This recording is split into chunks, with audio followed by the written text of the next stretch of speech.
Good morning, everybody. I'm Captain Welker of the Marines, and I've been in for 13 and a half years, and I will be reading Branches of Hope, the 9/11 Survivor Tree by Anne McGee. So starting.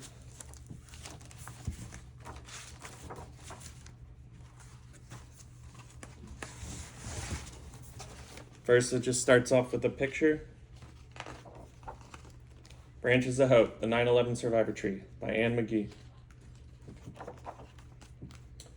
Bright sun streamed down onto busy New York City streets, and the tree basked in the warmth. Until something unthinkable happened. The sky roared and exploded. Fire rained down, down, down. Sidewalks rumbled, buildings crumbled. Great black clouds billowed all around the tree. Silence. Then sirens wailed. Time passed slowly. Buried in darkness, the tree reached up, longing for the light. Weeks later, a rescue worker spotted something green among the ashes, a sign of ongoing life. The tree dug its roots deep into rich soil again. Burned bark like scars covered the tree. Winter came, and the tree slept. Thousands of volunteers and city workers dug through debris, day after day, month after month, at the tree's old home. It was known as Ground Zero. People all around the world lit candles and prayed for peace.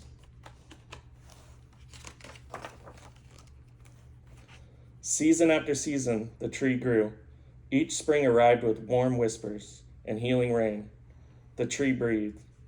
White starlight flowers adorned its branches again. Leaders planned memorials for those who lost their lives. Families went to baseball games and celebrated birthdays. In summer, the tree revealed a dense canopy of leaves. Birds built nests. The tree grew taller, smooth bark emerging from the rough.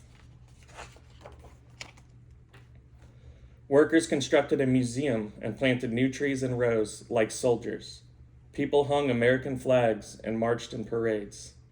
Cool autumn air brought other changes for the tree. Colors of sunsets gilded the tree's leaves. Bronze leaves like flames fell. Children chased fireflies and attended first days of school. A decade had passed, and it was time for the tree to go back home. Bright sun streamed down onto busy New York City streets. People stood shoulder to shoulder in the warmth, holding hands and remembering. Tears rained down, down, down. Voices sang loud and strong. The tree reached its branches towards the light. Growing stronger every day.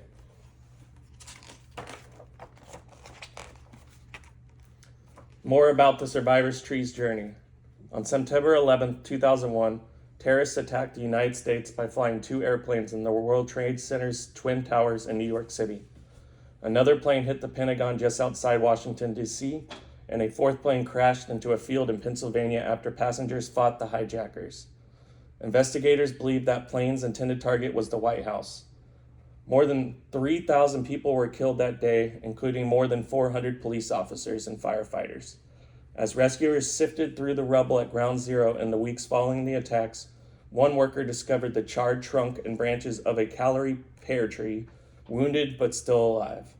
It was a lonely survivor of the collapsed buildings and fiery ash that had fallen.